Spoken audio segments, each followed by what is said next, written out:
Friends, Hindi recorded channel में आप सभी का स्वागत है। दोस्तों, आज मनुष्य के पास पहले की तरह बहुत ज़्यादा अवकाश नहीं है। अपनी व्यस्तता के कारण महाकाव्यों तथा मोटे मोटे उपन्यासों को पढ़ने और नाटकों को देखने के लिए उसके पास पर्याप्त समय ही नहीं है। इसलिए थोड़े समय में पढ़ी जाने वाली कहानियों और खेल जाने वाली एकांकियों के प्रति मानव का झुकाव स्वाभाविक ही है। दोस्तों, एकांकी एक अंग का दृश्य काव्य होता है जिसमें एक ही कथा और कुछ ही पात्र होते हैं। उसमें एक विशेष उद्देश्य की अभिव्यक्ति करते हुए केवल एक ही प्रभाव की पुष्टि सृष्टि की जाती है। कम से कम समय में अधिक से अधिक प्रभाव दर्शकों पर छोड़ना एकांकी का प्रमुख लक्ष्य होता है। दोस्तों, आज हम एकांकी किसे कहते हैं, एकांकी के कितने तत्व होते हैं और एकांकी के प्रकारों के बारे में विस्तार पूर्वक चर्चा करेंगे। तो चलिए दोस्तों, शुरू करते हैं अपना आज का अध्याय और सबसे पहले जानते हैं एकांकी की परिभाषा। उसके बाद हम जानेंगे उसके तत्व, फिर हम उसके प्रकार के बारे में जानेंगे। साथ ही साथ अंत में हम एकांकी और नाटक के मध्य क्या अंतर होता है इस पर विस्तार पूर्वक चर्चा करेंगे। तो चलिए दोस्तों, शुरू करते हैं अपना आज का अध्याय एकांकी। सबसे पहले जानते हैं एकांकी होता क्या है। आधुनिक दृश्य साहित्य के अंतर्गत एकांकी का महत्वपूर्ण स्थान है। दोस्तों, एक अंग वाले नाटक ही एकांकी कहलाते हैं। आकार में छोटे होने के कारण इसमें जीवन का खंड चित्र प्रस्तुत होता है और यह अंग्रेजी के वन एक्ट प्ले का पर्यायवाची शब्द है। इसमें नाटक के तत्वों को ही स्वीकार किया गया है, किंतु फिर भी यह नाटक से भिन्न है। क्यों? क्योंकि इसमें एक ही घटना, मूल भाव, एक ही दृश्य, जीवन का एक ही भाग और कार्य, यही उद्देश्य इसका रहता है। यानी कि एकांकी में एक ऐसी घटना रहती है जिसका जिज्ञासापूर्ण और कौतूहलमय नाटकीय शैली में पहले चरम विकास होकर फिर उसका अंत होता है। एकांकी में एक ही घटना या जीवन की एक ही संवेदना रहनी चाहिए। हर स्थिति में अंत तक दर्शकों की जिज्ञासा बनी रहे, कथा का विकास अत्यधिक तेज हो, कथा में यथार्थ का सहज स्वाभाविक चित्रण हो और साथ ही साथ देखने वाले को वह एकांकी जीवन के निकट प्रतीत हो। अब हम जानते हैं दोस्तों एकांकी के तत्व कौन से होते हैं। सबसे पहला तत्व है कथा वस्तु या कथानक।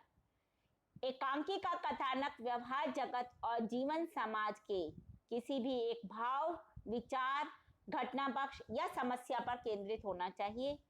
सहायक प्रासंगिक कथाओं का यहाँ पर कोई स्थान नहीं होता, इसीलिए एकांकी में विविधता का अभाव पाया जाता है।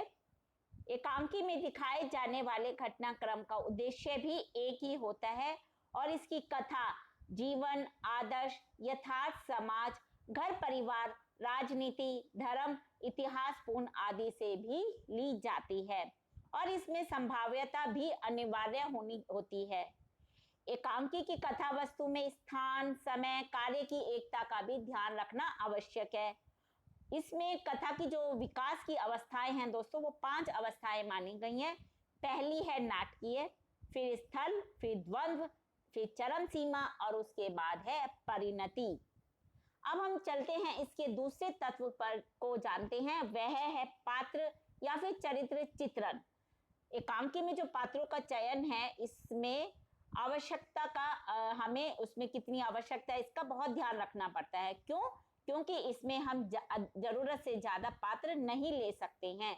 इसमें अनावश्यक भीड़ को हमेशा हमें टालना ही होता है और विषय के अनुसार ही एक केंद्रीय पात्र या फिर नायक के साथ थोड़े से कुछ सहायक पात्र रखे जाते हैं। और जो भी पात्र इसमें होते हैं वे जीवन के बाहर के नहीं होते हैं, बल्कि वो जीवन की यथार्थता को दिखाते हैं और संभाव्य हो, यानी कि जीवन की संभावना को दिखाने वाले पात्र होते हैं। साथ ही साथ जनजीवन और भावनाओं का वे प्रतिनिधित्व भी करते हैं। पात्र का जो व्यक्तित्व है वह कृत्रिम, सजीव जीवन व्यवहारों से संबद्ध हो। पात्रों के चरित्र के अंकन में हमेशा गतिशीलता होनी आवश्यक है। तीसरा तत्व है द्वंद्व या संघर्ष। दोस्तों, जीवन अनेक प्रकार के बाह्य और अंतः संघर्षों से भरा हुआ है, अतः एकांकी के तत्व के रूप में इसे बहुत आसानी से स्वीकार किया गया है। इसमें कथा को स्पष्टीकरण तो मिलता ही है, साथ ही साथ पात्रों के चरित्र विकास में भी इससे हमें बहुत सहायता मिलती है। संघर्ष के द्वारा एकांकी में सहज नाटकीयता, दृढ़ता और तीव्रता का समावेश किया जा सकता है और इससे एकांकी में विश्वसनीयता उत्पन्न की जा सकती है। अब हम इसके अगले तत्व यानी कि संवाद या कथोपकथन के बारे में जानते हैं।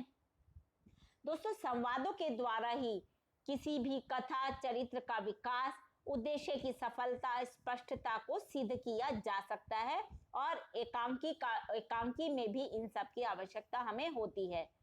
संवादों द्वारा ही देश काल और वातावरण को जाना जा सकता है और संवादों के द्वारा ही कथा को गति प्रदान की जा सकती है। यदि संवाद ही नहीं होंगे, अच्छे संवाद नहीं होंगे, तो आप किसी भी कहानी उपन्यास को गति प्रदान नहीं कर सकते हैं। जो भी पात्रों का अंत्य और बाह्य चरित्र है उसको भी संवादों के द्वारा ही अंकित किया जा सकता है और अभिनेता की दृष्टि से सरल संक्षिप्त संवाद ही हमेशा अच्छे माने जाते हैं। यदि आपके संवाद कृत्रिम हैं तो वे सबसे बड़ा दोष होगा। कुल मिलाकर संवाद ऐसे होने चाहिए जो न सिर्फ लेखक के मन के भावों को स्पष्ट करे बल्कि दर्शकों को भी एकांकी में तल्लीन बनाकर उसको कौतूहल से देखने के लिए प्रेरित करते रहें। अगला है भाषा शैली। भाषा अभिव्यक्ति का माध्यम होने के कारण एकांकी की भाषा हमेशा सरल, सहज और स्पष्ट होनी चाहिए। वह प्रत्येक प्रकार के प्रेक्षक के लिए आसान हो, सुगम हो और पात्रों के अनुकूल भाषा का ध्यान रखना आवश्यक होता है। साथ ही साथ एकांकी की शैली जो होती है वो पाठकों के मन मस्तिष्क पर बोझ की तरह नहीं होनी चाहिए बल्कि वो बहुत सहज होनी चाहिए ताकि पाठक एकांकी को देख सके, उसे समझ सके और अपने जीवन के निकट महसूस कर सके। प्रभाव ऐक्य। दोस्तों, यह एकांकी के सभी तत्वों को समन्वित करने वाला तत्व है। एकांकी को देख प्रेक्षक के मन मस्तिष्क में जो समग्र बिंब बनता है उसी को प्रभाव ऐक्य कहा जाता है।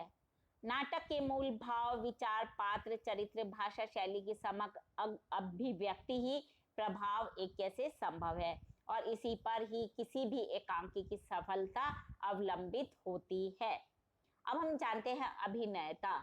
एकांकी की रचना भी रंगमंच पर प्रदर्शन या अभिनय के लिए ही की जाती है, इसलिए सफल अभिनेता ही एकांकी की सफलता का मूल आधार तत्व होता है। इसी के लिए लेखक भाव, विचार, स्थिति के अनुसार रंग निर्देश दिया करता है और अभिनेता के द्वारा ही संवादों के माध्यम से उचित जो हाव भाव हैं वो रंगमंच पर प्रदर्शित किए जा सकते हैं। अगला तत्व है देश काल और वातावरण। एकांकी के नाट्य शिल्प को सफल बनाने के लिए संकलन त्रय का प्रायः आधार लिया जाता है, क्योंकि कहा जाता है कि एकांकी में देश काल और कार्य व्यापार की अनुमति का अर्थ है संपूर्ण घटना एक ही स्थान पर घटित हो और उसमें जो दृश्य परिवर्तन हो वो काफी कम हो। सामान्यतः काल की अनुमति से अभिप्राय है एकांकी की घटना वास्तविक जीवन में जितनी देर में घटित हुई है और उतनी देर में उसका अभिनय भी हो सके। यदि दो घटनाओं में वर्षों का अंतर हो तो आप उन्हें कभी भी एकांकी का विषय नहीं बना सकते। कार्य की अनुमति का अर्थ है प्रासंगिक कथाओं को उसमें स्थान ना दिया जाए और कार्य व्यापार में क्रमिकता बनी रहे। साथ ही साथ दोस्तों एकांकी का कोई ना कोई उद्देश्य होना चाहिए। अब हम जानते हैं एकांकी के प्रकार। पहला होता है सामाजिक एकांकी, फिर है पौराणिक एकांकी, ऐतिहासिक एकांकी, राजनीति से संबंधित एकांकी, चरित्र प्रधान एकांकी और अर्थपूर्ण एकांकी। तो दोस्तों ये हमने जाना एकांकी की परिभाषा, उसके तत्व और उसके प्रकार। अब हम जानते हैं नाटक और एकांकी में फर्क क्या होता है। सबसे पहले वैसे नाटक और एकांकी के दृश्य साहित्य के सभी तत्व दोस्तों एक जैसे होते हैं, पर दोनों में तत्वों की योजना में कुछ अंतर होता है। डॉक्टर रामचरण महेंद्र के अनुसार एकांकी ना तो बड़े नाटक का संक्षिप्त रूप होता है और ना ही कोई कहानी या सुभाषण का संक्षिप्त रूप। अतः नाटक प्रबंध काव्य या महाकाव्य के समान विस्तृत है तो एकांकी मुक्तक के समान है। सेठ गोविंद दास नाटक एकांकी में बिल्कुल बड़ाई छुपाई का भेद नहीं मानते। उनके अनुसार एकांकी छोटी हो यह जरूरी नहीं, वास्तविक भिन्नता इन दोनों के परिवेश और आयाम के संकोच विस्तार की है। आकार में बड़ा होकर भी एकांकी एकत्व की सीमा के बाहर नहीं जा सकती, इसलिए जबकि नाटक में बहुत्व रहा करता है। नाटक लंबा होता है, एकांकी छोटे दृश्य होते हैं एकांकी, और नाटक लंबे समय के लिए चलने वाला होता है। जीवन के एक ही पहलू की अल्प समय में स्पष्ट एवं प्रभावी झांकी एकांकी में मिलती है।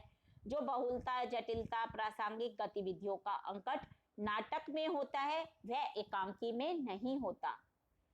साथ ही साथ एकांकी में भाव, प्रभाव, तीव्रता, गत्यात्मकता, संकलन त्रय की योजना अनिवार्य है, जबकि नाटक में कई मोड़ हो सकते हैं। एकांकी में आप मोड़ों को कई मोड़ एकांकी में नहीं रख सकते, बहुत दृश्य नहीं रख सकते। अधिक विस्तार के लिए एकांकी में कोई स्थान ही नहीं होता। पात्रों का चरित्र चित्रण भी यहाँ एकांकी और एक पक्षीय ही होता है। इसके विपरीत नाटक में क्या होता है, इन सबका क्रमशः विकास दिखाने के लिए हमारे पास पर्याप्त स्थान होता है और समय भी बहुत होता है। एकांकी जैसे ही शुरू होता है वो चरम परिणति की ओर तीव्र गति से भागना प्रारंभ कर देता है, लेकिन नाटक में गति जो है उसका विकास धीमा हो सकता है। अभिनय की दृष्टि से एकांकी का जो तय समय सीमा है वो 15 मिनट से 5 मिनट में या 1 घंटा तक रह सकती है, और जबकि जो पूरा नाटक होता है दोस्तों वो 2.5 से 3 घंटे तक चल सकता है। एकांकी में क्षिप्रता और संक्षिप्तता आवश्यक है, लेकिन नाटक में ऐसा नहीं है। तो दोस्तों यहाँ हमने आज एकांकी के विषय में संपूर्ण जानकारी देने का प्रयास किया। एकांकी के सभी तत्वों पर हमने विस्तार से चर्चा की, साथ ही साथ हमने जाना नाटक और एकांकी में क्या अंतर होता है। हिंदी भाषा के और भी प्रमुख विषयों पर हम आगे के अध्यायों में समय समय पर चर्चा करते रहेंगे। उसके लिए आपको मेरे इस चैनल को लाइक और सब्सक्राइब करना होगा। धन्यवाद दोस्तों, आपका दिन शुभ हो।